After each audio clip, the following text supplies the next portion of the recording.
జన సైనికులకి, వీర మహిళలకి, పార్టీ పెద్దలకి స్వాగతం, సుస్వాగతం. నా పేరు వారణాసి సూర్య, 100 rupees MLA, at the rate of online MLA. చాలా బాధగా ఉంది. ఎంత బాధ అంటే, ప్రశ్న జోసెఫ్, ప్రశ్న రావణ్ అనే ఒక బజారు ఎదవని ఇంకా ఎంటర్‌టైన్ చేస్తున్నారు చూడు. ఇన్ని రోజులు. 5 రోజులైనా కూడా ఇంకా ఎంటర్‌టైన్ చేస్తున్నారు చూడు. దానికి విషయంలో చాలా చాలా బాధగా ఉంది.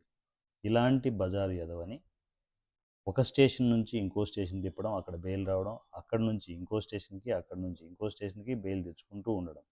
వీళ్ళకి బెయిల్ ఎలా వస్తున్నాయి? అంత ఈజీగా ఎలా వస్తున్నాయి? ఏ బ్యాక్‌గ్రౌండ్ లేకుండా. హ్మ్. 5 స్టేషన్‌లు తిప్పితే 5 స్టేషన్‌లోనూ బెయిల్. వెంట వెంటనే బెయిల్. సరే, వాళ్ళ ప్లానింగ్‌లు వాళ్ళకుండొచ్చు గానీ, కూటమి ప్లానింగ్ గావచ్చు, గవర్నమెంట్ ప్లానింగ్ గావచ్చు, వాళ్ళ ప్లానింగ్‌లు వాళ్ళకున్నాయి. ఎందుకంటే 5 కాస్త 50 స్టేషన్‌లు తిరిగాయనుకో, పరిస్థితి ఏంటి? 50 కేసులకి బెయిల్ వచ్చిందనుకో, ప్రతి బెయిల్‌కి ఖచ్చితంగా కోర్టుకి అటెండ్ అవ్వాలనా? 50 చోట్లకి అటెండ్ అవ్వాలనా? ఉన్నది 30 రోజులే. ఈ బజార్ వరకు తెలియట్లేదు. నెలలో 30 రోజులు తిరుగుతూనే ఉండాల. ఒక్కోసారి వీలైతే అంటే 2 చోట్ల తిరగాల్సి ఉంటది. సో, అది ఎప్పుడు తేలుతాయో తెలియదు. ఎప్పుడు ఆ కేసులు కొట్టేస్తారో తెలియదు. అంతవరకు వీడు తిరుగుతూనే ఉండాల్సొస్తది. సో, ఒక నరకం ఎలా ఉంటుందో, నరక యాతన ఎలా ఉంటుందో చూడొచ్చు. కానీ ఈ బజారు ఎదవకి ఈ శిక్ష సరిపోదిది. మీరనుకుంటున్నారు, వాడు తిరుగుతూ ఉంటాడు, జీవితకాలం తిరుగుతూనే ఉంటారని అనుకుంటున్నారు గానీ, ఇలాంటి పోరంబోకులకి ఆ శిక్ష సరిపోదు. ఏంటి వాడు చేసే పనులేంటి? కులాలను, మతాలను ఇష్టం వచ్చినట్టు రెచ్చగొట్టడం, హిందూ దేవుళ్ళని ఇష్టం వచ్చినట్టు తిట్టడం. ఆ?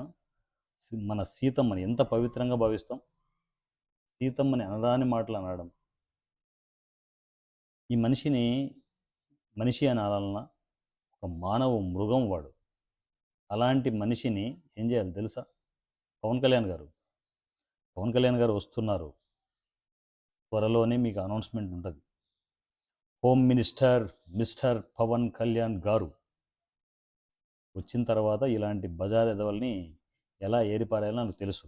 కాకపోతే ఈ ప్రశ్న రావణ్ అనే వాడిని అంత ఈజీగా వదలకూడదు. ఇంత సింపుల్గా శిక్షలు సరిపోవు వాడికి. అలాంటి వాడికి నడి రోడ్డు మీద కడ్రాయర్ మీద నిలబెట్టి ఉరి తీయాలి.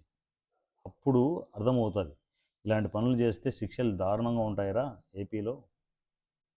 ఏపీలో తెలంగాణలో కొంచెం జాగ్రత్త పడాలి అని చెప్పేసి ప్రతి ఒక్కడికి వెన్నులో వణుకు మొదలవుతుంది.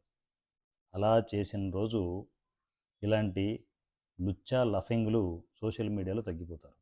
అంతే తప్ప ఇలా ఎంటర్టైన్ చేసుకుంటూ వెళ్తే ఏముందలి తిరుగుతూ ఉంటామని చెప్పేసి అనుకుంటారు. ఇంకా ఇంకా పెట్టిరేగిపోతారు. అందువల్లే శిక్షలు బలంగా ఉండాలి. మరలా చెప్తున్నాను, ఇలాంటి మానవ మృగాలని డ్రాయర్ మీద నిలబెట్టేసి నడ్డి రోడ్డు మీద ఉరిదీయాలి. ఇప్పుడు కానీ సమాజం బాగుపడదు. సో, ఏదేమైనా కూడా చాలా లేటుగా అయినా కూడా కూటమి సర్కార్ వీడి విషయంలో చర్యలు తీసుకుంటోంది. కానీ ఈ చర్యలు సరిపోవు అనేది మాలాగా రాజకీయాల్లో ఉన్న చోటామోటా లీడర్లు కావచ్చు, మాలాంటి వాళ్ళు కావచ్చు, కోరుకునేది అదే. ఇలాంటి మానవ మృగాలు సమాజంలో తిరగకూడదు. ఇమ్మీడియట్ శిక్షలు పడిపోవాలి. ఆన్ స్పాట్ శిక్షలు పడిపోవాలి. పడినప్పుడే సమాజం బాగుంటుంది. నా పేరు Varanasi Surya, at the rate of 100 rupees MLA. జై జనసేన, జై పవన్ కళ్యాణ్ గారు, జై తెలంగాణ. Thank you.